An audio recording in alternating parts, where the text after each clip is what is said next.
pessoal está pronto.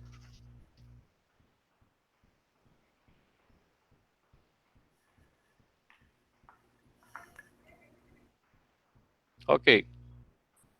Ok? Ok.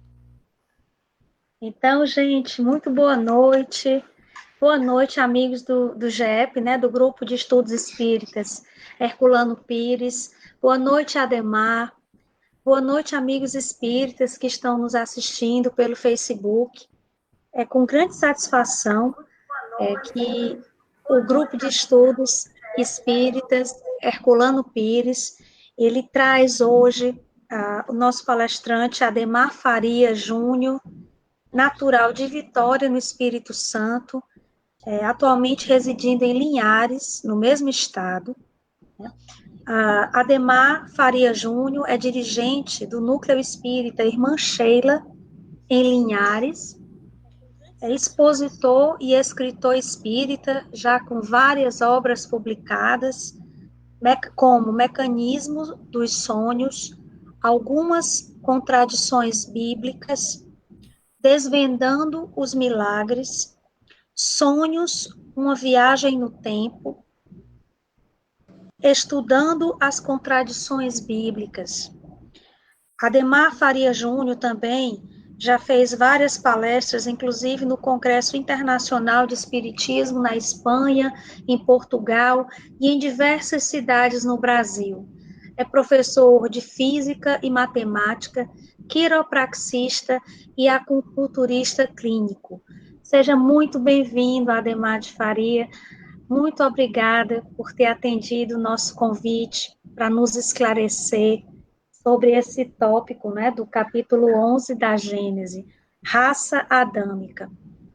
Nós, do Grupo de Estudos Espíritas Herculano Pires, temos a proposta de realizar estudos sistematizados com metodologia, seguindo a metodologia de Kardec, sobre as obras básicas, né, do Espiritismo, e também sobre obras de autores que deram seguimento ao trabalho de Allan Kardec.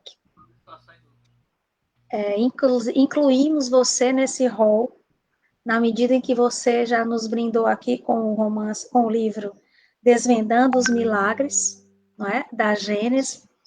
Então, queríamos, por fim, já feitos os agradecimentos e apresentações, pedir apenas que você fizesse a oração que nós sempre fazemos para introduzir os nossos estudos e, em seguida, nos brindasse com a sua palestra, o seu esclarecimento para nós a respeito do tema raça adâmica. Muito obrigada. Ana, só um minutinho. Eu estou vendo pelo Facebook e não está aparecendo o vídeo lá no Facebook, na página. Só aparece, só sai a voz. Tem algo errado lá na página do Facebook.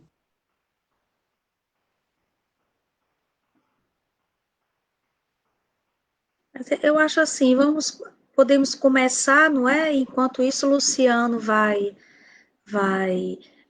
desembaraçar esse problema e as pessoas acompanham ouvindo as palavras do nosso palestrante e, assim que possível, elas acompanham também por vídeo, não é?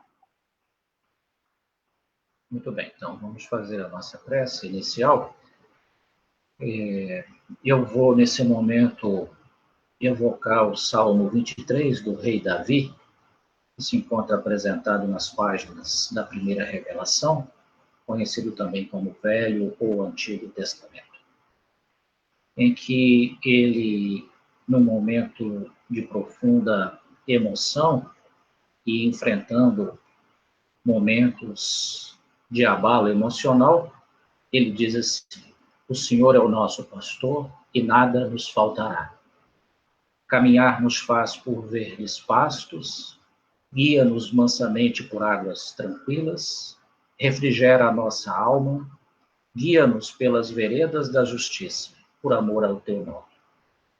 Ainda que caminhemos pelos vales da sombra e da morte, não temeremos mal algum, porque o Senhor está conosco. A tua vara e o teu cajado nos consolam. Preparas uma mesa diante de nós, junto com aqueles provocadores. Unge nossa cabeça com óleo e nosso cálice transbordará.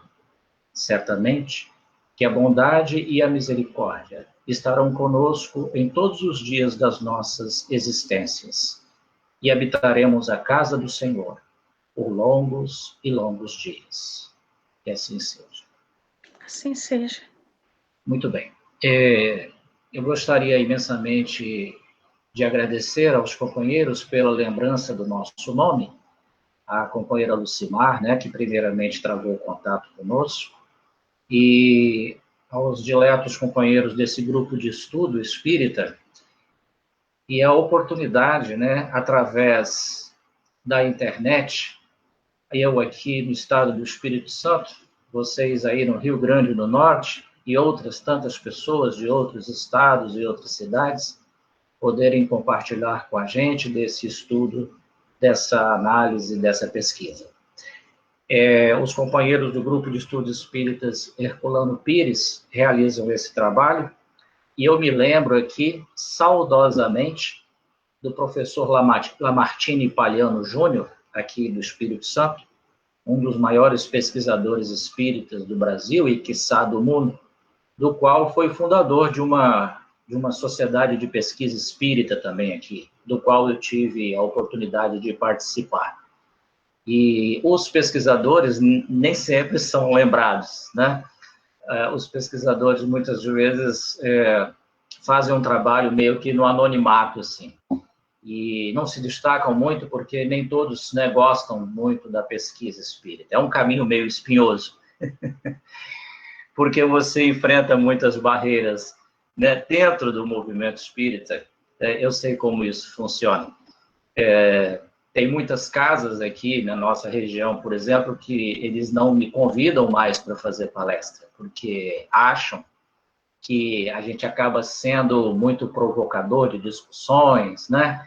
Faz muitas contestações, acham que polemiza demais, né? Mas, na verdade, a gente está buscando o conhecimento, e o conhecimento ele é gerado a partir das discussões, né? Das polêmicas, das pesquisas, das análises.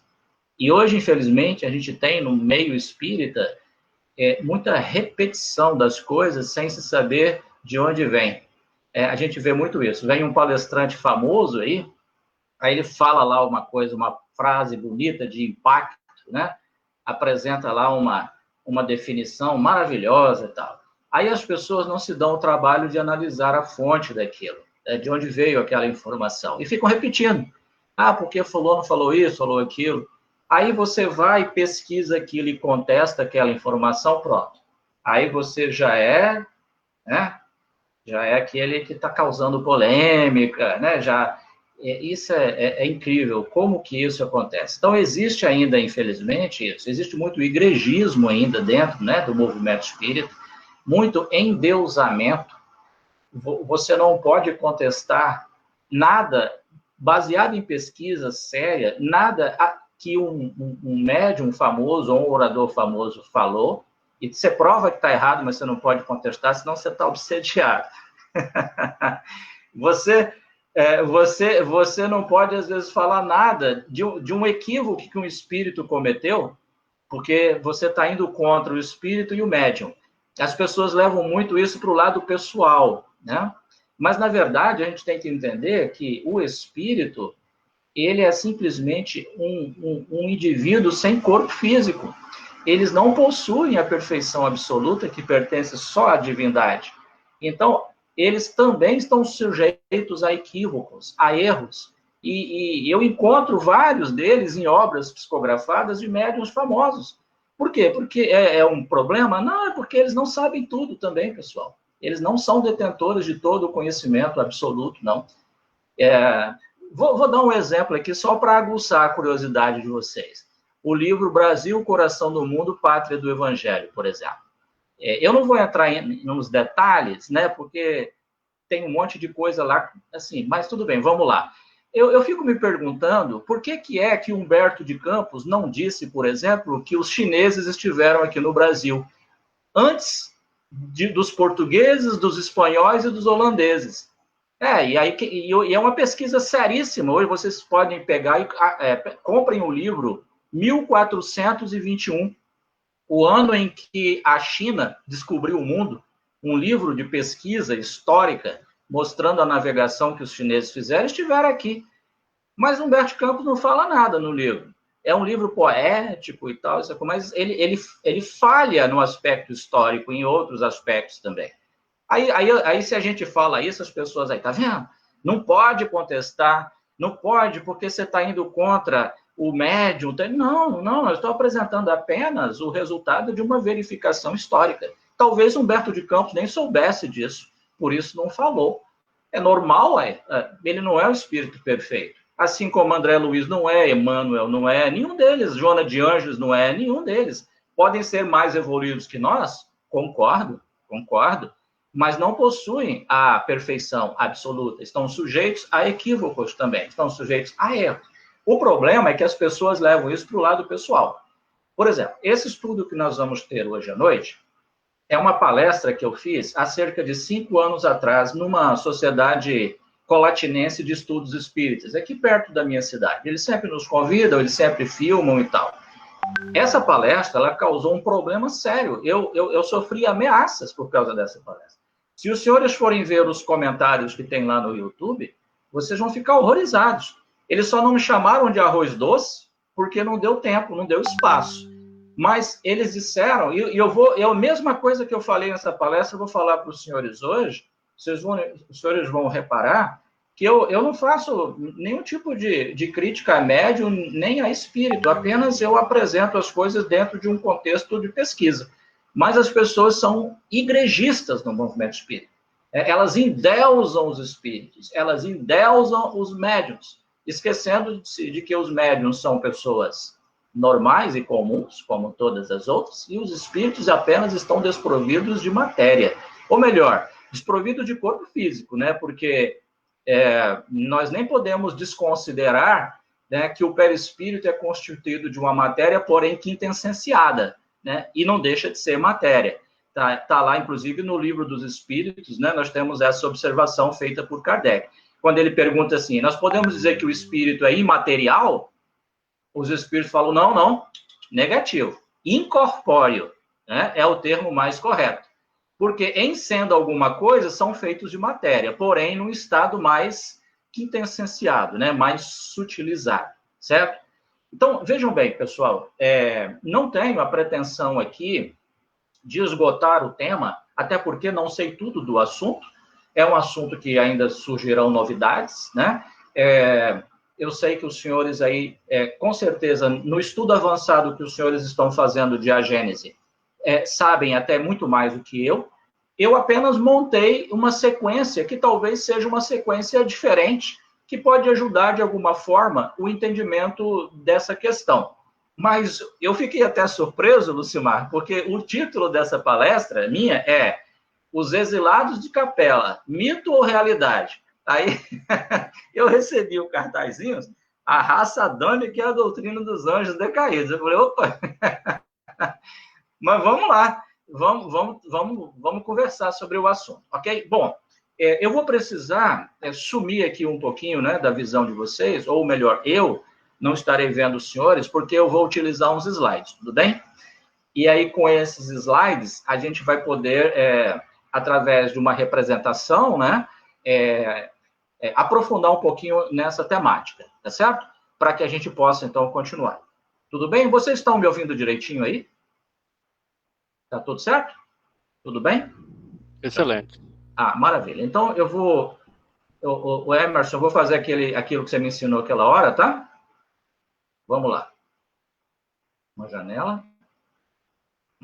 Ok. Espera aí, Emerson.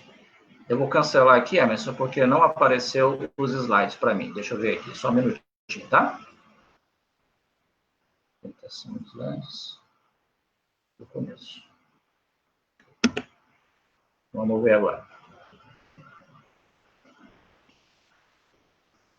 Só um minutinho, pessoal, é porque eu sou aprendiz aqui nesse recurso do Meeting. Eu já fiz umas palestras por outro. Vamos ver aqui.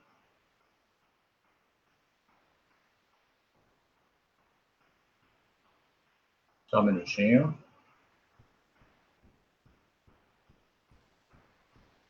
É a barra, Emerson, que está tendo dificuldade de aparecer aqui. Você já tinha aberto os slides? Já? Uhum. Agora, deixa eu ver se vai. Agora sim. Agora foi. Muito bem. Vamos aqui, então, ao nosso primeiro slide. Aqui nós temos esse slide com uma representação da constelação de Cocheiro, também conhecida como Cabra ou Auriga. Auriga, pessoal, em latim, significa cocheiro, né? Um condutor de um carro de guerra romano. Então, Auriga é a mesma coisa que cocheiro. Essa foto, né, e depois essa delimitação aí, ela foi conseguida no hemisfério norte, certo? Na região aí do Everest, né? Na cordilheira do Himalaia, que fica ali entre a China e o Nepal, né? Então, vejam que nós temos aí a capela, né, como a estrela alfa, é aquela estrela de maior luminosidade para essa constelação, a constelação de Cocheiro, que é a mesma coisa que Auriga, também conhecido como a constelação de Cabra, certo? Bom, vamos lá, então, na sequência. Bom, essa segunda transparência, né, segundo slide, nossa, eu estou na época da transparência ainda, pensa, esse segundo slide, ele fala um pouquinho, assim, filosoficamente, né, sobre a nossa condição no universo. Então, você e eu, né, estamos aqui na Terra entre 7 bilhões de pessoas, já quase 8 bilhões de pessoas no planeta. Em um planeta que está localizado entre 8 planetas. Eram 9, né? Mas Plutão, ele perdeu a categoria de planeta. Num sistema solar que está entre 100 bilhões de sistemas planetários. Em uma galáxia, né? A Via Láctea, que está entre 100 bilhões de galáxias. Então, a pergunta que nós fazemos é, afinal de contas, quem é você e quem sou eu, né, dentro dessa imensidão toda de possibilidades de existência de outros irmãos, outros seres, além daqueles que nós conhecemos aqui na Terra. Bom, vamos pegar a questão número 55 do Livro dos Espíritos. Livro dos Espíritos, aqui eu já posso considerar aqui como tanto da primeira quanto da segunda edição, né? Porque a primeira edição do Livro dos Espíritos foi 18 de abril de 1857, contendo na época, pessoal, esse é a título de curiosidade, eu não sei se alguém sabe dessa informação, né? Aqueles que sabem vão concordar. A primeira edição, pessoal, do Livro dos Espíritos, a 18 de abril de 1857, continha, à época, 501 perguntas feitas por Kardec, ok? Depois, a 20 de março de 1860, ela foi ampliada para 1.019 perguntas, ok? Então, é assim, algumas traduções trazem 1.018, outras trazem 1.019. Essa diferença, pessoal, está na questão de número 1011, porque na questão de número 1011 existe uma subpergunta A. Alguns tradutores consideraram a subpergunta A da questão 1011 como 1012, outros não, consideraram como uma subpergunta A. Por isso que tem tradução que tem 1018 e outras tem 1019, certo? Então, como é a questão 55, essa está presente tanto na primeira edição quanto na segunda edição do Livro dos Espíritos. Quando Kardec se dirige aos espíritos com a seguinte indagação: são habitados todos os globos que se movem no espaço? A resposta que eles deram é categórica: sim. E o homem terreno está longe de ser, como supõe, o primeiro em inteligência, em bondade e em perfeição. Entretanto, há homens que se têm por espíritos muito fortes e que imaginam pertencer a este pequenino globo o privilégio de conter seres racionais. Orgulho e vaidade julgam que só para eles criou Deus o universo. Então, pela resposta dada pelos espíritos aqui, nós temos, então, que considerar que a possibilidade de vida no universo é muito ampla, muito abrangente, já que ele propõe que existem outros globos, outros orbes no universo que também são habitados. Logicamente, que vai variar aí o tipo de vida que existe nesses orbes, nesses globos, né? Porque a nossa definição e classificação de vida é uma, não significa que seja a mesma em todo o universo. Então, nós não estamos sozinhos dentro dessa grandiosidade, ok? Que é o universo. Bem, aí, pessoal, nós vamos ter agora que analisar uma fala do Espírito Emmanuel no livro A Caminho da Luz. O livro A Caminho da Luz é uma obra, um livro fantástico, pessoal. Ele fala realmente assim, né, da gênese planetária, ele traça informações, né, ele traz informações muito curiosas, muito requintadas a respeito do surgimento da vida e muita coisa. É um livro incrível. Ele tem que nos servir de referência para a pesquisa sobre Capela, porque é um livro muito usado e ele é um livro muito utilizado como referência para esse assunto, né? Existe o livro Os Exilados de Capela, do comandante Edgar Armond, que também é um livro fantástico e serve de referência para muitas pesquisas. Então, vejam bem o que o Emmanuel diz. Em A Caminho da Luz, lê-se. Então, abre aspas. Há muitos milênios, um dos orbes da Capela, que guarda muitas afinidades com o globo terrestre, atingira a culminância de um dos seus extraordinários ciclos evolutivos. Bom, o que nós temos aqui nessa fala do Emmanuel através do Chico Xavier? Ele está dizendo que há muito tempo atrás, né, há milênios, um dos orbes, quer dizer, um dos planetas da Capela, que guarda muitas afinidades com o globo terrestre. Isso aqui tem que nos chamar a atenção, pessoal, porque ele está querendo dizer que esse orbe, né, que ele está fazendo referência, que atingiu a culminância de um dos seus extraordinários ciclos evolutivos, quer dizer, que atingiu o ponto máximo, o ponto mais alto de um ciclo evolutivo, esse planeta, ele guarda, segundo palavras do Emmanuel, muitas afinidades com o globo terrestre. Então, essas afinidades com o globo terrestre nos levam a crer que trata-se de um mundo material, né, com semelhanças à Terra, com coisas afins entre o globo terrestre e esse orbe lá de Capela, do qual ele está fazendo referência, ok? Muito bem. As lutas finais de um longo aperfeiçoamento estavam delineadas, como ora acontece convosco, fazendo referência a nós aqui na Terra. Isso à época que esse livro foi editado, né?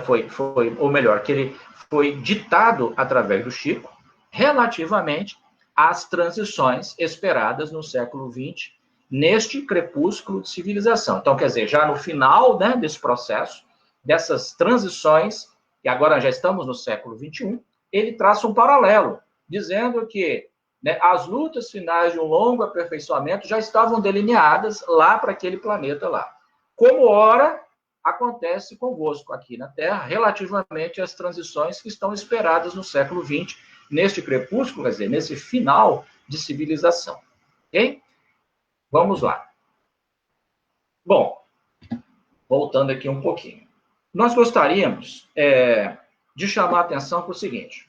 A gente vê muita palestra sobre Capela nas casas espíritas. A gente vê muitos vídeos sobre Capela. O que me chamou a atenção é que quando a gente fala de Capela nas casas espíritas, no modo geral, as pessoas imaginam se tratar de um planeta.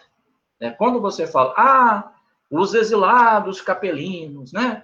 Espíritos que já não mais podiam viver naquele planeta, naquele mundo, tiveram que ser transportados, transferidos, né? foram degradados aqui para a Terra porque eles estavam atrapalhando a evolução daquele mundo. Normalmente, a gente vê as pessoas falando isso e repetem isso assim. E, na verdade, o primeiro choque que elas tomam quando a gente começa a fazer esse tipo de apresentação de pesquisa é mostrar para elas que Capela não é um mundo, Capela não é um planeta. Aí as pessoas, é o quê? É uma estrela? É um sol? Não, também. São quatro sóis. Aí as pessoas, nossa, não é um mundo? Não. Não é um sol, uma estrela, não. São quatro estrelas.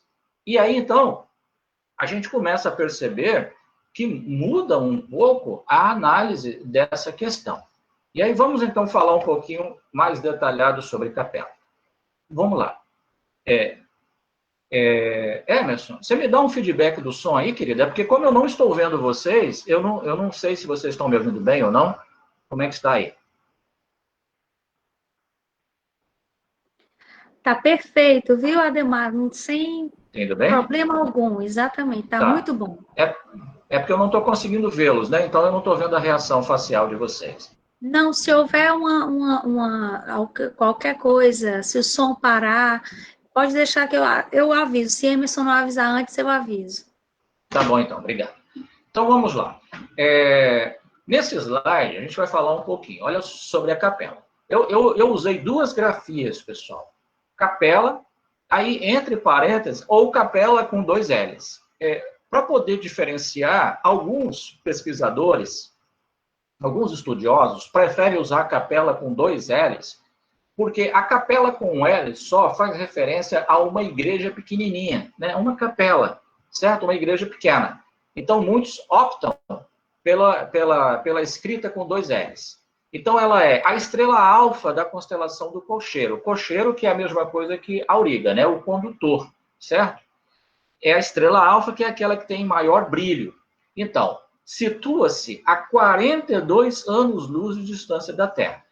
Então, o que significa isso? Significa que a luz, viajando no espaço, né, a velocidade da luz é de 300 mil quilômetros por segundo. Ela viajando a 300 mil quilômetros por segundo, a luz gastaria 42 anos para chegar lá em Capela. Saindo da Terra, em direção à Capela, gastaria 42 anos a luz, a uma velocidade de 300 mil quilômetros por segundo. Então, é bem distante, né? E é a estrela mais brilhante de sua constelação, Capela.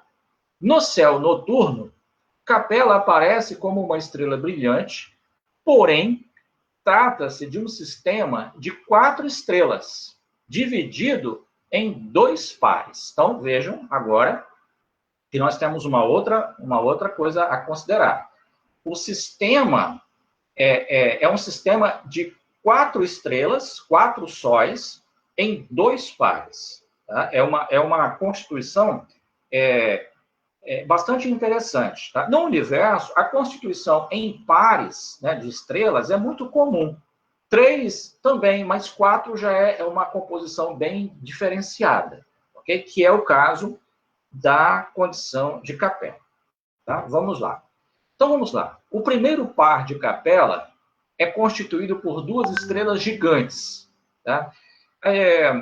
Astronomicamente falando, ou astrofisicamente falando, a gente considera uma estrela gigante quando o raio dela chega, no mínimo 10 vezes maior do que o raio do nosso Sol. Ok? Só para a gente ter uma referência. Então, o primeiro par de Capela é constituído por 2 estrelas gigantes. Significa que essas 2 estrelas, elas têm, no mínimo, 10 vezes mais o raio do nosso Sol aqui.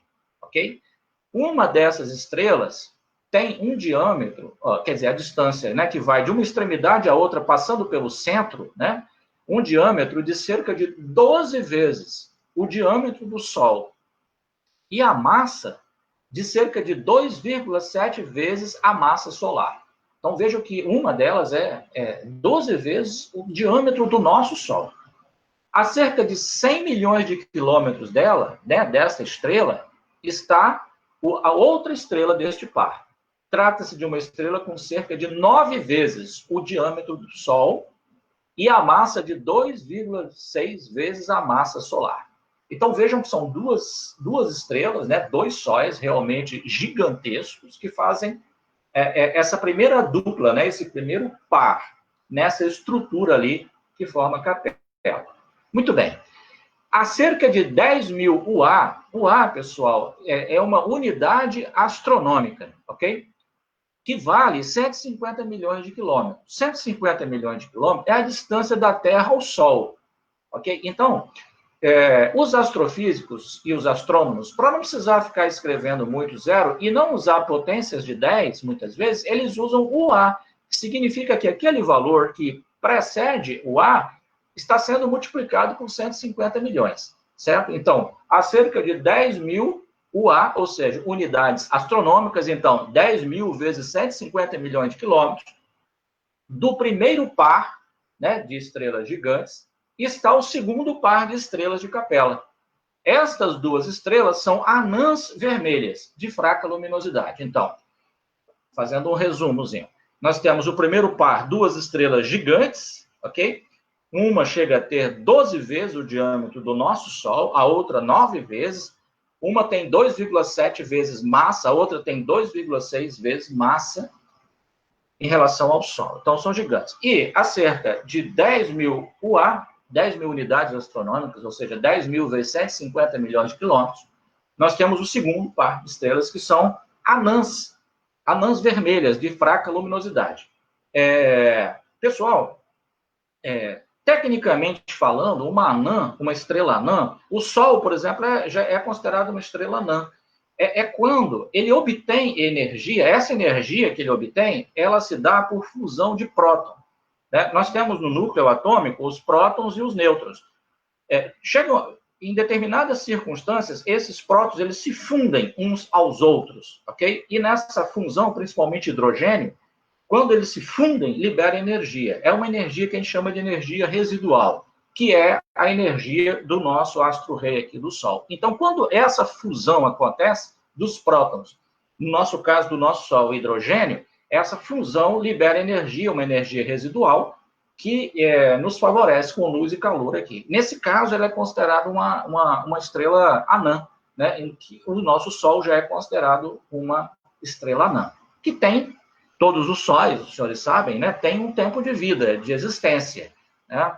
O Sol mesmo, segundo previsões dos astrofísicos, né, os cálculos mais aproximados, ele deve se extinguir dentro aí de aproximadamente 5 bilhões de anos. Essa é a perspectiva, né, de que ele se extinga.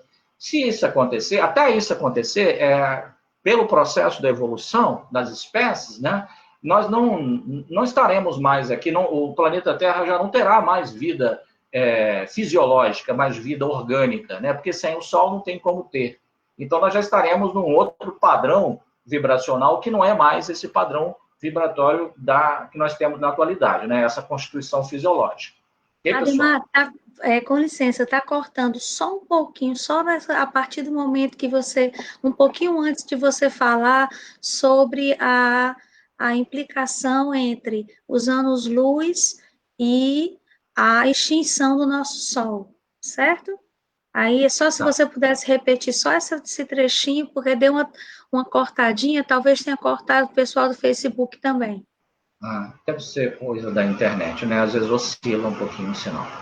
Então, o que eu estava dizendo para os senhores é que o nosso Sol, ele obtém energia, a energia residual dele é obtida através da fusão de prótons. Dentro da estrutura do núcleo atômico, né, do hidrogênio, tem os prótons e os nêutrons. Os prótons se fundem, liberando uma grande quantidade de energia, que é o que alimenta, né, o planeta Terra com essa energia solar. Por isso, o Sol ele é considerado já uma estrela anã, porque ele obtém energia, sim, da fusão de prótons. Ok? E existe uma previsibilidade de extinção dos sóis, das estrelas, né, desses astros. Eles têm um tempo de vida, porque ele não consegue ter condição de se manter por toda a eternidade. Então, segundo os cálculos da astrofísica, né, o nosso Sol deve se extinguir daqui aproximadamente 5 bilhões de anos, aproximadamente, ele deve se extinguir. Aí o que eu considero é que até lá, dentro do processo evolutivo, né, do qual nós nos encontramos, nós não teremos mais vida física na Terra, né? A vida fisiologicamente conforme conhecemos, né? Porque nós precisamos do Sol. Como ele vai se extinguir, então até lá nós já estaremos num outro patamar. É bem possível que já estaremos na nossa condição mais espiritualizada, né? Menos densos, né? Numa vibração mais sutil, com o nosso corpo espiritual na sua condição realmente mais ampla, mais normalizada, digamos assim, sem necessidade de uma indumentária física, porque nós não teremos condições de ter vida fisiológica, né, da forma como nós conhecemos, por conta da extinção do nosso Sol, certo? Bom, vamos então para o próximo slide. Deixa eu ver se vai dar para já... Essa para aí. Sim, aí nós temos aí uma foto, essa foto, ela foi tirada pelo Hubble, né? O fantástico telescópio espacial, ok? Aí nós temos a foto de Capela. Aí é Capela, tá vendo? 2 pares, né? 2 pares de estrelas, de sóis. Aí, vendo de longe, igual nós estamos a 42 anos-luz de distância, a gente vê um brilho só. Esse brilho só é a conjugação dos brilhos dessas 4 estrelas que aí estão, né? 2 pares de estrelas gigantes e 2 pares de estrelas anãs. Mas a gente não consegue ver assim separado, a gente vê um brilho só. Por isso que ela aparece como a estrela alfa, né? Mas na verdade são 4 estrelas que tem ali. Certo, pessoal? Muito bem. Vamos então adiante. O que me chamou a atenção? Deixa eu voltar aqui um pouquinho. Nessa pesquisa, pessoal, é aí que entrou a questão polêmica da palestra, como eu falei para vocês. O pessoal achou que eu estava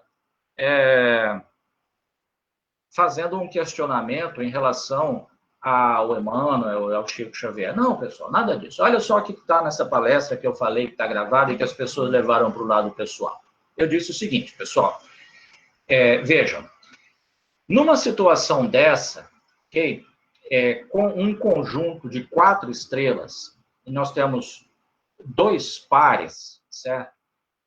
As leis da física, as leis da astrofísica, a lei da gravitação universal, elas encontram dificuldade em se afirmar que existe aí um planeta ou planetas que tenham afinidade com o planeta Terra. Eu estou querendo dizer para vocês que agora, na atualidade, nesse presente momento aqui, não tem como afirmar que ali possa ter existido ou exista ali, na constelação de Capela, ali, okay, no sistema de Capela, melhor dizendo, nesse sistema, um planeta material, um planeta com uma estrutura que tem afinidade com o planeta Terra. Os senhores estão me entendendo o que eu estou querendo dizer? Por quê? As pessoas me questionam dizendo assim, mas não pode ter ali um planeta espiritual? Pode. O planeta espiritual pode. O planeta espiritual ele não está regido pelas leis da matéria, ok? Então, ele não sofre influência das forças gravitacionais desse sistema de 4 estrelas. O planeta espiritual pode existir. Os senhores, quando fizeram estudo aí com o professor de física, né? E ele, inclusive, adentrou pelo campo da física quântica, ele explicou para vocês que no mundo quântico, no mundo das partículas subatômicas, as leis que regulam o comportamento dessas partículas é completamente diferente das leis que regulam o comportamento aqui do mundo macrocósmico. As leis que regem aqui não funcionam no mundo subatômico. Então, no mundo espiritual, as leis que regem lá, as coisas, elas são diferentes das leis que regem as coisas aqui no campo da matéria, onde nós estamos.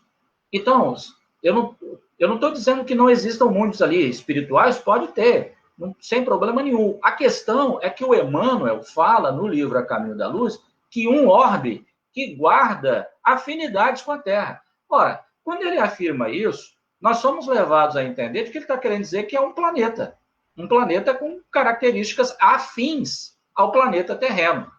Qualquer pessoa poderia raciocinar dessa forma. E o que eu fiz foi isso. Eu entendi que o Emmanuel estava querendo dizer um mundo, né, com afinidade com o planeta Terra, tanto em termos estruturais quanto em termos espirituais.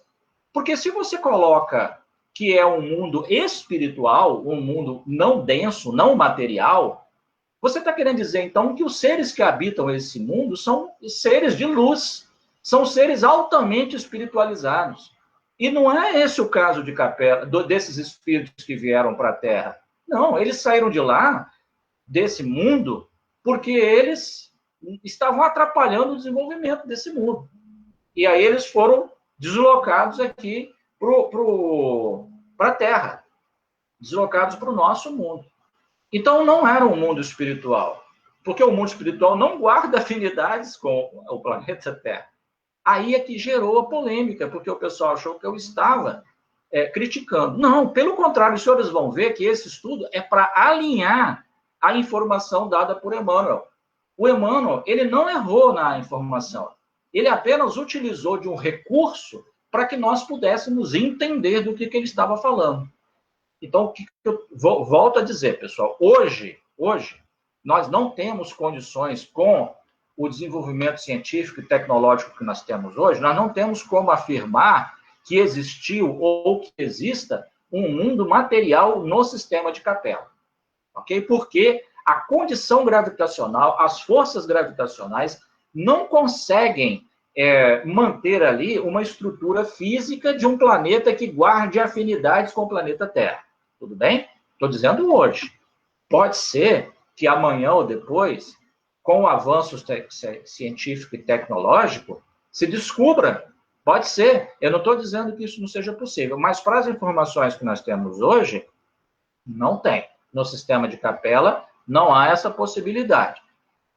Me mandaram vários vídeos, links de estudos, e todos eu pesquisei. E vi que em todos eles aventam a possibilidade da existência de um mundo espiritual. Ah, tá bom, mundo espiritual, volto a dizer, pode existir em qualquer lugar. Eles não estão sujeitos à ação das leis da natureza que regem os mundos físicos, pessoal.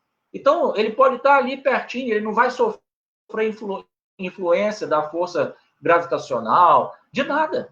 Ele está sendo regido por outras leis, entendeu? E esse mundo espiritual, ele não é afim, ele não guarda afinidades com o planeta Terra.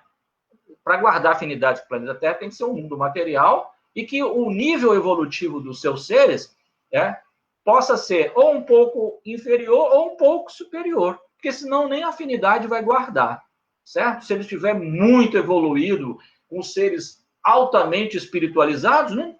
Que afinidade que estabelece com a Terra? Nenhuma. Então, nós temos que encaixar a fala do Emmanuel dentro de uma realidade. E aí nós fomos investigar para entender por que o Emmanuel disse isso. Então, vamos lá. Vamos aqui a esses slides. Olha bem, na mitologia grega, esta constelação, a constelação, né, ali de Auriga, representava Melissa e Almateia, filhas do rei de Creta, né? Da ilha mais populosa, né, da Grécia, ali no Mar Egeu, né? Que teriam amamentado o pequeno Zeus com leite de cabra. Então, o Zeus, né, o chefe dos deuses, né, o deus máximo do Olimpo, dentro da mitologia, né, do panteão grego. É por isso que as cartografias celestes medievais representam Auriga como um jovem, né, que é o cocheiro ali, com uma cabritinha nos ombros e duas crianças em seu braço esquerdo. Então, vejam bem como eram as cartografias celestes no período medieval. Então, na Idade Média, do 5º século até o 15º século, né? 5º século, queda do Império Romano do Ocidente. 15º século, queda da cidade de Constantinopla, na mão dos turcos otomanos. Esse é o período da Idade Média. Nessa época, já existiam cartas celestes, né? A cartografia celeste, representando a constelação de Cabra ou de Colcheiro, já mostrando Capela, nessa representação que eu estou apresentando aí para os senhores. Ok? Muito bem. Vamos, então, avançar mais um pouquinho aqui para entender outra coisa. Olha só. A estrela Capella, aí volto novamente, com a escrita de 2 L's, ela tem um símbolo, ela tem uma nomenclatura dentro da astronomia. É HD 33463. Se você quiser pesquisar sobre Capella, você pode colocar esse código, HD 33463. É o código que representa Capella. Até o momento, não foi detectada a presença de planetas nesse sistema. Volto a repetir, pessoal. Planetas materiais, ok? Com estrutura geológica que guarda afinidade com a Terra. Planetas espirituais, aí eu já não sei. Aí pode ter N lá, porque eles não estão sujeitos à ação das mesmas forças que agem sobre as estruturas físicas aqui, com esses planetas que nós estamos acostumados, que nós estamos habitando a Terra, por exemplo. Agora, olha que interessante. A estrela HD 49674, essa estrela HD 49674, pessoal, está na constelação de Cocheiro. Vejam, essa estrela HD 49674 faz parte da constelação de Cocheiro. Ela não faz parte do sistema de Capella, mas ela faz parte da constelação de Cocheiro, ok? Nessa estrela, que não tem nem nome, ela só tem um código astronômico, o HD 49674, foi descoberto um planeta, que é um exoplaneta, né? Todos os planetas que são descobertos fora do sistema solar são chamados de exoplanetas. No ano de 2002, esse planeta, ele está a 133 anos-luz da Terra. Ou seja, a luz viajando no espaço, partindo da Terra, a velocidade de 300 mil quilômetros por segundo, gastaria 133 anos para chegar nesse planeta. Aí é que vem a amarração que eu quero fazer com os senhores. Estou sujeito, logicamente, a análise, a críticas e a complementações, eu acho bonito isso. É o seguinte, veja, esse planeta que encontraram lá, perto dessa estrela HD 49674, não tem nome até hoje. Ele só tem um código astronômico, certo? Então, qual foi o meu raciocínio, pessoal? O Emmanuel precisava de uma referência em relação a um planeta. Eu não estou dizendo que é esse que foi descoberto aqui, mas, enfim, ele precisava da referência de um planeta que tivesse algo conhecido para que ele pudesse falar a respeito dele e da vinda de espíritos desse planeta para a Terra, para auxiliar no processo de desenvolvimento da Terra. Como que ele ia falar de um planeta perto de uma estrela HD 49674 se ninguém nem tinha esse código? E se isso foi descoberto em 2002, sendo que Capella já era conhecida desde a mais remota antiguidade. Então, no meu raciocínio, o Emmanuel utilizou a referência de Capella por ser amplamente conhecida, mas sem que esse planeta estivesse necessariamente no sistema de Capella. Ele não está no sistema de Capella, mas ele está na mesma constelação, a constelação de Cocheiro, de onde Capella faz parte. Então, ele apenas usou o referencial para que as pessoas, então, pudessem ter uma âncora para que elas pudessem amarrar essa informação a algo conhecido, já que não tinha como ele referenciar a estrela HD 49674, que as pessoas não entendiam, não sabiam que existiam. Isso foi descoberto em 2002, esse planeta, entendeu? Então, eu raciocinei que o Emmanuel utilizou Capella como uma referência, porém, o mundo material que guarda afinidades com a Terra não estava necessariamente no sistema Capella, mas na mesma constelação da qual faz parte Capella. E eu falei isso. E eu acho um raciocínio até lúcido, e estou ajudando até a entender melhor a questão que o Emmanuel fala, mas as pessoas me crucificaram. Como eu disse, só não me chamaram de arroz doce porque não sei por quê, mas falaram tanta coisa. Tem lá, vocês podem lá ver depois nos comentários, é um vídeo que teve bastante visualização, mas a minha intenção foi essa, foi mostrar isso daí. Por quê, pessoal? Porque é o seguinte, eu não quero, como espírita, passar vergonha numa conversa, por exemplo, com um astrofísico, e chegar para um astrofísico, que não é espírita, e falar com ele assim, hein, você sabia que lá, um mundo lá do sistema de Capela, vieram um monte de espíritos aqui para a Terra e encarnaram aqui na Terra para ajudar o progresso da Terra e tal? Ele vai olhar para mim, vai rir da minha cara. Que mundo em Capela, rapaz? Lá não tem mundo, até agora não foi descoberto nenhum mundo. Aí entram aqueles que gostam, assim, do mundo da fantasia, de Nárnia, não tem? Que eles acham assim, tá vendo? Não descobriu, mas vão descobrir. Certo, vão descobrir, mas não descobriram. A gente tem que trabalhar com informações agora, com evidências aqui. Nós precisamos de sustentação científica. Por que não foi o Kardec que falou isso em A Gênese? Vocês que são estudiosos de A Gênese, não está lá? O que ele falou? Que no momento em que nós iríamos caminhar lado a lado, passo a passo com a ciência, não foi isso que ele falou? Nós não iríamos nos deter aonde a ciência para, nós continuaríamos, certo? E o dia que a ciência nos provar que estamos errados em um ponto, a gente abandona aquele ponto e fica com as conclusões da ciência. Não foi isso que ele disse? Pois bem, nós temos que andar lado a lado com a ciência. E aqui, nesse momento, a ciência está dizendo que não. Então, se ela está dizendo, não sou eu que vou dizer o contrário, porque eu não tenho como provar o contrário. Mas eu tenho uma outra forma de interpretar os fatos, utilizando esse recurso, de que talvez ele tenha usado Capela como uma referência, sendo que esse mundo de onde vieram esses espíritos não pertence ao sistema capelino, mas pertence à mesma constelação da qual Capela faz parte. Foi aí, então, que nós apresentamos essa nossa análise, ok? Bom, vamos prosseguir. Querida Ana, está chegando bem aí o som? Está tudo certo? O som está excelente e a palestra está mais do que excelente. Então tá bom. Posso continuar, né? Perfeito. Vamos lá. Bom, levando em consideração as datas, né, e o período proposto pelo Emmanuel, a época presumida, pessoal, a época presumida do início da encarnação dos exilados na Terra teria sido há 10 mil anos atrás, né? Parece até que o Raul Seixas acertou até isso, né? Que nasceu há 10 mil anos atrás. Será que ele era capelino? Brincadeira, pessoal. Esse é o período neolítico, né?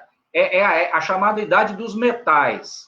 Foi quando surgiu aí a metalurgia, né? Que os homens começaram a moldar, a trabalhar, né? O cobre, o bronze, o ferro. Então, essa aí seria a época presumida, né, do início da encarnação dos exilados na Terra, certo? Há cerca de 10 mil anos atrás. Bom, segundo o Emmanuel, nesse livro A Caminho da Luz, esses espíritos, eles se imiscuíram, né? Eles se envolveram aqui na Terra em algumas raças, ok? E acabaram engendrando características diferenciadas nessas raças. Então, segundo ele, esses espíritos ajudaram a estruturar 4 grandes raças na Terra. Os arianos, né? Os hindus, ok? Os israelitas, os hebreus e os egípcios. Essas 4 raças, as 4 grandes raças, segundo Emmanuel, elas receberam no seu seio esses espíritos que vieram de Capela. Então, de um mundo lá da constelação de Cocheiro, porque eu não vou falar mais que vieram de Capela, porque hoje a ciência diz que não tem mundo lá, em Capela, mas da constelação de Cocheiro tem planetas. Então, esses espíritos, nessa culminância desse ciclo evolutivo, estavam atrapalhando o desenvolvimento desse mundo, foram convidados pela divindade para ajudar um mundo um pouco inferior, para que esse mundo inferior conseguisse avançar, e esses espíritos, em cumprindo suas tarefas com êxito, retornariam para o seu mundo de origem. Aí a gente pode fazer um gancho com a teoria dos anjos decaídos, né? seriam espíritos que perderam a sua condição num mundo que estava avançando para uma fase evolutiva melhor, e eles então perdem a ideia do paraíso perdido, ou seja, perdem a oportunidade de continuar nesse mundo, nesse paraíso, entre aspas, né? Nesse mundo melhor, mais evoluído, e eles são degradados para o mundo inferior, que seria o planeta Terra. Então, a perda, né? A perda do paraíso, a teoria dos anjos decaídos, né? Espíritos que decaíram na sua condição e vieram para o mundo mais atrasado para que eles pudessem aqui ajudar a raça terrena com seus conhecimentos, com intelecto, com informações um pouco mais avançadas em relação àqueles seres que estavam aqui, aqueles espíritos que estavam aqui habitando o planeta. Então, geograficamente, é possível que parte tenha vindo aqui para a civilização do Vale do Danúbio, no rio Danúbio, parte para a civilização do Vale do Rio Volga e das estepes da Eurásia, né? Parte Europa, parte Ásia, aí seriam os arianos, e aqui embaixo o pessoal da civilização do Vale do Hindu, né? Na região do rio Hindu. Então, esse esquema geográfico está sujeito, pessoal, à análise, a modificações, ok? Porque, como eu disse, eu não tenho conhecimento pleno desse assunto. Eu já li diversos autores que falam um pouquinho diferente do Emmanuel, ok? Mas eu estou seguindo mais ou menos ali a linha do Emmanuel em relação a isso daí. Aí o que nós teríamos? A raça ariana, que seria um povo também chamado de indo-europeu, provavelmente originário da Ásia Central, por volta de 1800 antes do Cristo. Eles começaram a migrar, né, para o sul e para o oeste. Assim chegaram à Europa e a territórios que hoje são parte do Afeganistão, chegaram no norte da Índia e chegaram no Irã. Inclusive, né, Irã significa terra dos arianos, em persa antigo. Né? No persa antigo, Irã significa terra dos arianos. Então, essa aí seria mais ou menos o movimento realizado, né, por essa raça, a raça ariana. A civilização indiana, por volta de 1500 a.C., os arianos, povo de origem indo-europeia, invadiram o vale do rio Hindu e conseguiram subjugar os marajás, que eram príncipes indianos. A mistura dos drávidas, que eram os antigos habitantes da Índia, com os arianos, deu origem à antiga civilização indiana. Ao longo da sua história, a Índia caracterizou-se pela variedade de religiões praticadas em seu território.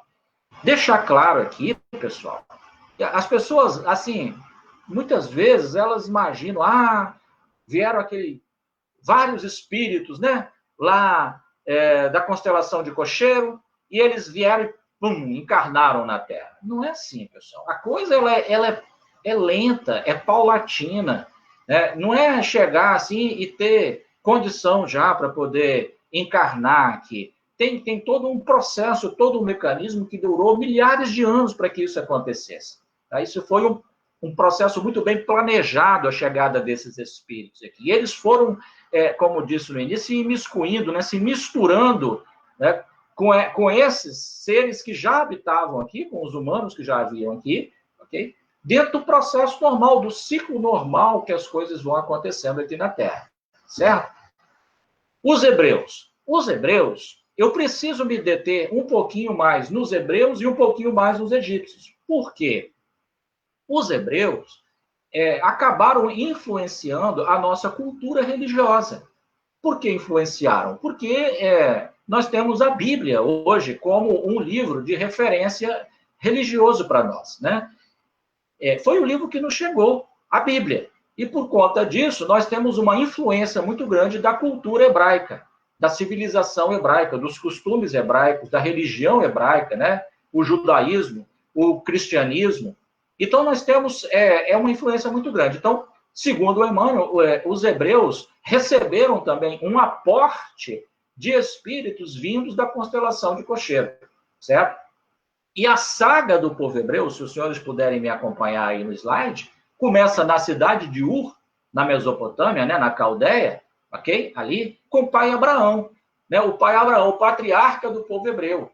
Quando ele tem uma visão de um espírito, que ele toma esse espírito como sendo Deus, mas Deus jamais apareceu para alguém, e esse espírito fala com ele, olha só, você vai pegar a sua mulher, você vai pegar Ló, né, que é o seu sobrinho, e você vai partir em direção à terra da promissão, a Canaã, a terra prometida. E ele então foi. Então ele faz uma peregrinação em busca da terra prometida. Prometida por um espírito, certo? E aí então nós temos toda a saga de pai Abraão, que culmina depois com a sua chegada no Egito, depois a saída do Egito, e várias coisas que acontecem. Então, os hebreus, eles acabaram afetando o nosso entendimento a respeito de religião e costumes e tudo mais, por conta dos textos bíblicos que chegaram para nós e acabam pautando o princípio da maioria das religiões que existem aqui no Ocidente, certo? E depois eu vou fazer umas outras amarraçõezinhas aqui. E depois, pegando esses textos, olha só que interessante, um livro de Isaías, por exemplo, o profeta Isaías, né? Lá na primeira revelação. Pessoal, eu gostaria de explicar por que eu chamo primeira revelação. É porque Kardec chama assim, primeira revelação. O que nós conhecemos como Velho ou Antigo Testamento. É porque o Kardec, em respeito aos judeus, ele chama de primeira revelação, porque para os judeus não existe a segunda revelação ou o Novo Testamento. Então, o que nós chamamos de Velho Testamento, para eles não existe o Velho Testamento. Para eles é a Torá e os livros proféticos, né? Os 5 livros atribuídos a Moisés e os livros proféticos. Então, ele não chama de Velho Testamento. E, às vezes, a gente fala velho ou antigo, tudo bem, mas é a primeira revelação, segunda revelação com os evangelhos, né? E a terceira revelação com a doutrina espírita. Então, no livro Isaías, no capítulo 14, verso 12, nós temos um pouquinho aí sobre a questão dos anjos decaídos. Quando ele fala, como caíste desde o céu, ó Lúcifer, filho da alva, quer dizer, filho da luz, da luminosidade. Como foste cortado por terra, tu que debilitavas as nações. Então, aqui nós temos uma metáfora, né, de um espírito, que é um espírito luminoso, um espírito iluminado, e que ele teve que ser transferido para a terra. Né? Então, ele foi cortado por terra, tu que debilitava as nações. Quer dizer, ele estava atrapalhando o desenvolvimento, por algum motivo, lá desse mundo da constelação de Cocheiro. Apesar de ele chamar ele aqui de filho da alva, filho da luz. Nos dá uma ideia da questão dos anjos decaídos. Né? Aqui, ó, Gênesis 6, 1, 4. Viram os filhos de Deus que as filhas dos homens eram formosas e tomaram para si mulheres de todas as que escolheram. Havia naqueles dias gigantes na terra, e também depois, quando os filhos de Deus entraram as filhas dos homens e delas geraram filhos. Estes eram os valentes que houve na antiguidade, os homens de fama, os nefilins. Isso aqui também é uma narrativa metafórica, dando-nos a entender de que espíritos mais avançados, que seriam o que ele chama de os filhos de Deus, ok? Que vieram habitar entre nós, os homens, aqui. E eles eram espíritos de fama, porque eram espíritos com mais conhecimento, com mais informações, com mais potencial, porque eram espíritos mais avançados. E aí surgiu, né, essa ideia dos chamados nefilins, né? Metade homem, metade divindade, ou metade homem, metade espíritos, né? Como dando a ideia de seres mais avançados, porque eles foram gerados a partir de espíritos mais avançados. Vejam que no livro do Gênesis nós temos uma metáfora que traz em si essa informação. Lá no livro da Revelação, pessoal, que é comumente chamado de Apocalipse, no capítulo 12, nós encontramos lá a teoria também dos anjos decaídos, naquele momento em que o arcanjo Gabriel trava uma luta, né, com aqueles espíritos, aqueles anjos no céu, hein? Olha bem que coisa. E aí eles travam a luta porque esses espíritos queriam ter o mesmo poder de Deus, esses anjos queriam ter o mesmo poder de Deus. Então eles travam a luta, e esses anjos que perdem, eles são, então, lançados, né, para a superfície do planeta Terra. É a ideia dos anjos decaídos também. Vejam que isso não resiste a uma análise criteriosa e séria, tá, pessoal? Porque quando você fala em céu, nós, na doutrina espírita, não acreditamos em céu nem inferno, né, como locais definidos no espaço. Para nós é um estado de alma, né, um estado de espírito. Mas quando se fala em céu, as pessoas imaginam um lugar de paz, de tranquilidade. Já o Gênesis mostra que o céu é um local de guerra, porque são anjos guerreando uns contra os outros. E olha, anjos, né? Que deve se supor também, já que também não acreditamos em anjos e demônios, né? Mas para quem acredita, imagina ser um espírito evoluído, né? Que não tem desejo de dominação, de nada. E ali eles brigam ferozmente, cortam a asa uns dos outros e tal, e aqueles que perdem são precipitados aos abismos da terra. Está no livro de Apocalipse, né? No capítulo 12, essa informação toda em detalhes, que não resiste a uma análise criteriosa, uma análise séria, mas é uma metáfora, né? Podemos dizer que se trata de uma narração mítica, né? Um mito apresentado ali numa tentativa de se explicar a presença desses seres aqui no mundo físico. E aqui nós temos um respeito muito grande pelos egípcios, né? E segundo Emmanuel, trata-se de um dos povos engendrados pelos habitantes desse mundo da constelação de Cocheiro, né? Os egípcios, eles foram um exemplo muito grande, né, para toda a humanidade em termos de avanço científico, de artes, matemática, física e tantas coisas mais. Aqui um pequeno mapa. Nós temos a parte de cima, ali onde está o delta do Nilo, ali, cara, ali é o Baixo Egito, e a parte aqui de baixo é o Baixo Egito, porque é invertida, né, a denominação. Um país fantástico. Aí nós temos as pirâmides, né? Kelps, Khafre e Miquerinos, e embaixo as pirâmides escalonadas, né? É fantástico isso. Eu ainda tenho vontade, na atual existência, se houver permissão, né? Eu tenho vontade de conhecer fisicamente esse lugar, porque realmente me atrai muito, me chama muita atenção, um lugar muito interessante, e a construção das pirâmides, né? Todo o cálculo que envolve, toda a estrutura, né? Todo o significado matemático que existe é realmente fantástico, né? Digno, uma obra digna realmente de espíritos mais avançados. Aqui apenas mostrando um pouquinho de um local, né, no Egito, assim, um desenho. Era um povo avançado, muito avançado para a época. Eles tinham um sistema de esgoto, não tão avançado quanto o nosso, um pouco rudimentar, mas tinha uma estrutura muito, muito avançada, né, para os padrões da época. E aí eu gostaria, inclusive, aproveitando essa oportunidade, de dizer que os egípcios, na Bíblia, eles foram, assim, tratados de uma forma que não é real. A Bíblia mente muito em relação à condição dos egípcios em relação aos hebreus. Ela mente. A Bíblia é cheia de mentiras. A Bíblia tem muitas contradições. Eu tenho 2 livros sobre contradições da Bíblia, e ela tem, assim, contradições terríveis. Essa questão dos egípcios e dos hebreus mesmo é uma delas. Né? Porque quando a gente assiste esses filmes aí que o pessoal mostra, né? Mostra sempre os hebreus, escravos, sofrendo na mão dos egípcios, aquela coisa toda. Pois bem, a história não é bem essa. Os egípcios não, eles não compravam, não saíam comprando escravos, nem aprisionando os povos semitas, né? Os povos íxios, os povos do deserto, para trazê-los e trabalharem como escravos. Não. Eram trabalhadores que iam para o Egito. Tanto é que nós tivemos 2 situações na Bíblia em que os hebreus foram parar no Egito. A primeira foi com José, que foi vendido a uma caravana de ismaelitas e foi parar no Egito. Na verdade, é o segundo. O primeiro foi Abraão, pai Abraão, lá daquela primeira narrativa que eu falei. Abraão passou fome no deserto e foi e bateu as portas do Egito. Inclusive, aconteceu uma coisa lá, que, se os senhores me permitem, eu vou falar, que é o seguinte: o Abraão, segundo os textos bíblicos, a Sarai, a esposa de Abraão, que depois recebe o nome de Sara, era, segundo os textos, uma mulher muito bonita, apesar da idade, mas em termos de negócio de idade na Bíblia é complicado, porque é confusa a matemática, a questão cronológica na Bíblia. Mas dizia que ela tinha mais de 80 anos, era uma mulher linda, maravilhosa.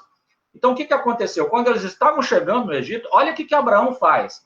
Ele fala com a mulher dele, a Sarai, que se ela fosse requisitada à casa do faraó, para ela não dizer para o faraó que eles eram casados, é para dizer que eles eram irmãos. Por quê? Porque senão o faraó poderia querer ficar com ela e mandar matar Abraão. Olha só, ele já chega no Egito com essa mentira. Beleza. Os serviçais do faraó encontram muita beleza em Sarai e a levam para o faraó. O faraó acha ela também muito bonita e fica com ela. Aí a Bíblia diz, olha só, que coisa doida, que Deus manda uma praga sobre a casa de Faraó porque ele havia ficado com a mulher de Abraão. Aí o faraó falou, mas espera aí, ela é mulher de Abraão? Mas eles falaram que são irmãos. Vejam só. Aí o que o faraó faz? O faraó dá um rebanho, dá comida, dá escravos, ou melhor, dá trabalhadores hebreus que tinha lá, os povos semitas que existiam lá, para irem com ele pelo deserto. Eram trabalhadores semitas. E foi, inclusive, uma delas chamava-se Agar. Mas a Bíblia coloca como escravo, mas não eram escravos, porque no Egito não tinha cerca, não tinha muro. Era um país aberto, você podia entrar e sair se você quisesse, não era obrigado a ficar lá, não. Mas ninguém queria sair do Egito, pessoal. Ninguém queria, porque era um país que tinha um grande avanço em relação aos demais. Então, eles preferiam ficar lá, trabalhavam e ficavam lá no Egito. Aí eles saem. Agora, vejam só que coisa louca.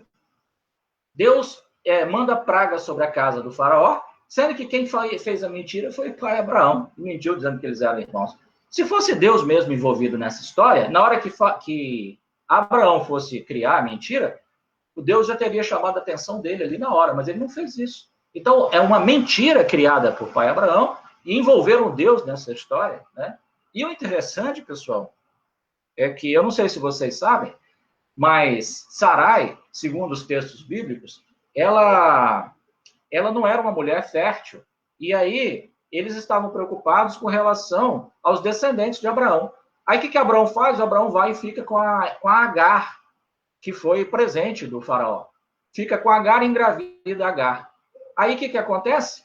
Ela dá à luz uma criança, e põe o nome dessa criança de Ismael. Ismael, hein? Olhe bem, pessoal. Aí, nisso, Sarai engravida também. Né? Aí, ela engravidou, perdeu, né, a condição de infertilidade dela, e ela engravida, não se sabe muito bem como isso aconteceu, mas enfim. E ela, então, dá à luz uma criança, a Isaac. Né? Aí, o que nós temos aí nessa situação? Ela, então, obriga que Abraão mande Agar com Ismael embora para morrerem no deserto. Eles são banidos do acampamento. Só que aparecem os espíritos e cuidam de Agar e do menino, Ismael. Então, vou explicar para vocês que esse menino deu origem ao povo árabe, né? E Isaac deu origem ao povo hebreu, né? Continuou a sequência, né, genealógica do povo hebreu. Entenderam por que tem essa briga até hoje lá? Por que árabe detesta judeu? É uma briga de família, por conta desse acontecimento aí, nessa época. Então, a gente percebe que a segunda vez que eles batem a porta do Egito foi com José do Egito. Os ismaelitas levam José do Egito para o Egito. Chegando lá, ele então se torna, com o passar do tempo, né, ele se torna o primeiro-ministro lá. Né? Tanto é que aquele livro do conde J.W. Rochester, o chanceler de ferro, psicografado pela médium russa Vera Kriajinovskaya, ele fala todos os detalhes da atuação de José do Egito quando ele foi primeiro-ministro, ele foi chanceler, né, o chanceler de ferro do Egito. Então, esses povos, pessoal, eu dei aí fugi um pouquinho do rumo aí central do estudo, mas só para a gente situar que os egípcios receberam aí essa pecha, né, infelizmente, por conta dos textos bíblicos, mas não é verdade o que a Bíblia fala dos egípcios nesse aspecto. Esses povos, então, eles tiveram em seu seio a presença desses espíritos, né, para alavancar o processo de evolução do planeta. Aí surgiu a teoria das raças adâmicas, ou a raça adâmica, onde nós analisamos que Adão não seria um homem, ou o primeiro homem, né? Ele seria o representante de uma raça, como uma outra raça qualquer, uma raça hebraica, né, hindu ou ariano, então teria a raça adâmica. E essa raça adâmica representada por Adão, apresentado nos textos bíblicos, ele seria o representante dessa raça, e seria também uma raça formada a partir de espíritos que vieram da constelação de Cocheiro. Apesar de não termos, assim, muitas informações científicas e técnicas sobre essa questão, mas seguindo uma linha de informação espiritual, é mais ou menos esse o caminho, essa a trajetória. Já que a gente sabe que Adão e Eva não foram os primeiros, nem os únicos habitantes do planeta Terra, e foram apenas representantes, realmente, né, de uma raça que ficou conhecido como raça adâmica. Então, pessoal, encerrando aqui a minha fala, a minha intenção, né, o meu interesse ao fazer essa pesquisa foi alinhar essa informação do Emmanuel. Agora, não tem como, no momento, afirmar, portanto, que um planeta que guarda afinidades com a Terra existiu ou existe ali no sistema de Capela, mas na constelação de Cocheiro, como foi encontrado aí em 2002. Então, se esses espíritos vieram de um planeta, sim, com essa característica, e não de um mundo espiritual, o que aí denotaria um mundo de seres realmente muito evoluídos espiritualmente. E isso não guarda afinidade com o planeta Terra. Então, Ana, eu passo para você a palavra. Essa era a minha contribuição. Se alguém quiser fazer alguma análise, alguma pergunta, estamos a inteiro dispor.